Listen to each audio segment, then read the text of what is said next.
Stray Kids look effortless on stage, but their comebacks live on a calendar that never lets up. Those clean 3 minutes depend on months of rehearsals, split-second camera planning, and choices that protect the group from burnout. Stray Kids learned early that not every hour gives the same return, so they moved their effort to places that matter more. That's the engine behind their eras. Less waste, more impact, and a system that keeps Stray Kids sharp when the lights hit. In their rookie stretch, Stray Kids took every music show they could. It built visibility fast, but the downside was that the grind was brutal. 12 to 15 hours on site for one short stage, plus travel, call sheets, and resets when a single angle missed. Stray Kids kept showing up, but the trade-off was clear. Sleep shrank, voices tired, and small errors got amplified by the strict timeline.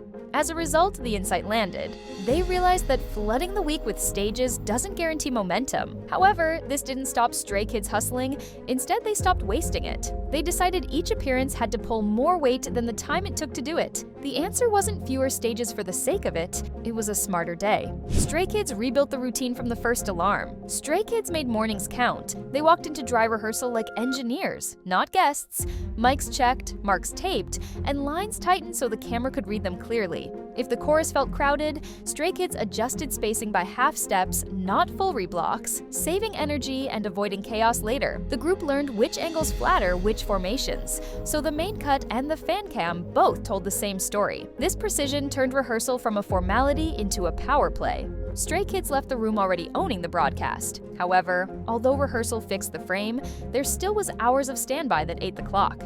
Stray Kids turned that dead time into progress. Waiting rooms used to drain energy. Stray Kids changed that.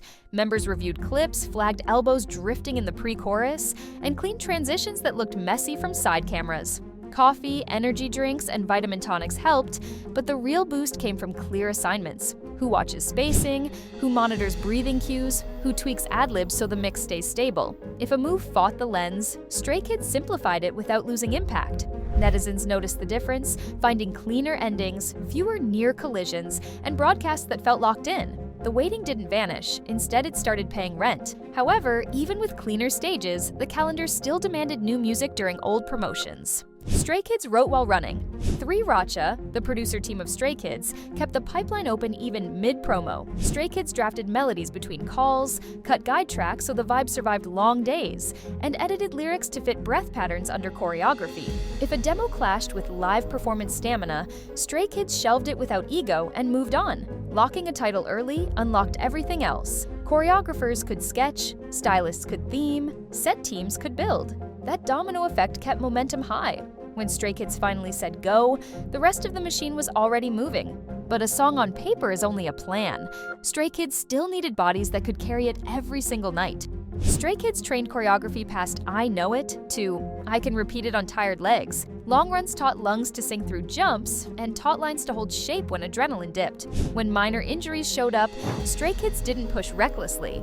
A member marked counts from the side, kept the pattern alive, and rejoined without losing the groove. The goal wasn't heroics. The goal was availability for tomorrow's show. Support threads from netizens spiked whenever Stray Kids balanced caution with consistency, because fans could see the professionalism that kept the set intact across cities. That steadiness protected the music from becoming a gamble. Bodies were ready, yet the cameras still needed to tell the same story at the exact second Stray Kids wanted. Camera blocking turned dance into storytelling. Stray Kids mapped highlights to red lights, adjusted a center by half a shoe, and shifted a turn from beat 3 to beat 4 if the zoom demanded it. The result felt inevitable. The broadcast hit the exact faces and lines the choreography wanted, and phantoms matched from every angle. Stray Kids stopped chasing the lens. The lens arrived on schedule. When capture works at this level, netizens debate performance choices instead of production misses, which is exactly the conversation a performer wants. With the mechanics secured,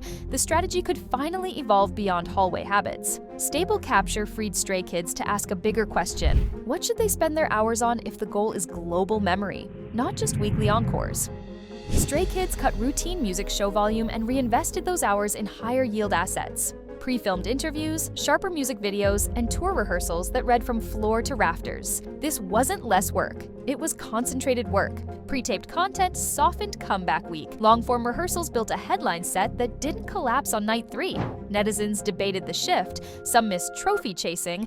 Others pointed to sold-out rooms and viral clips that crossed timelines outside the fandom. The numbers favored the pivot. Fewer domestic repetitions, more global receipts. Stray Kids didn't abandon the format. Stray Kids optimized it for a global audience that rewards moments with long tails. Scale brings more eyes and louder commentary, which means Stray Kids also had to harden the way morale is protected under constant comparison. Every era is scored against the last. Stray Kids accept that and answer with routine.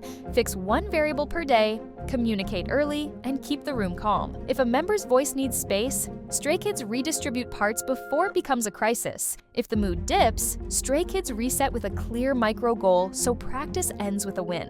Netizens notice when the tone stays steady across long weeks. Discourse moves from drama to upgrades. This isn't PR trick. It's a working culture that lets Stray Kids push hard without spiraling. Even with stable habits, real life still hits the calendar, so Stray Kids built shock absorbers into every era. Setbacks happen. Venue issues, illness, weather, minor accidents, and so on. Stray Kids plan for them. Alternate formations live in the notebook. Lighting cues have backups, and camera paths have second choices that still flatter the chorus. If a member needs rest, Stray Kids protect health first and rebalance frames so the story still lands. Fans praise how quickly Stray Kids recalculate without pretending nothing changed. Professionalism and honesty can coexist. The objective never shifts. Deliver tonight, stay healthy for tomorrow, and keep the era intact. And while the stage builds headlines, the other half of a Stray Kids comeback happens at arm's length with Stay.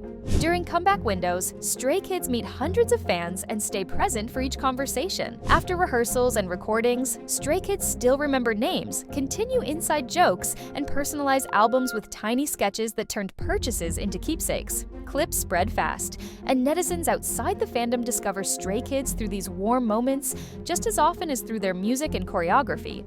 That human loop feeds back into the campaign's stabilizing morale and turning casual listeners into loyal Stay fans. Thanks to that, the era gains stories that no broadcast can manufacture. The work is heavy, but the payoff is loyalty you can feel. With the people anchored, the centerpiece still has to hold in every format, from studio to camera to the back row of an arena. A Stray Kids title track wins because it isn't chosen for a single perfect take. Instead, it's chosen because it survives a month of stages. If a hook steals too much air from the next chorus, Stray Kids adjust melody.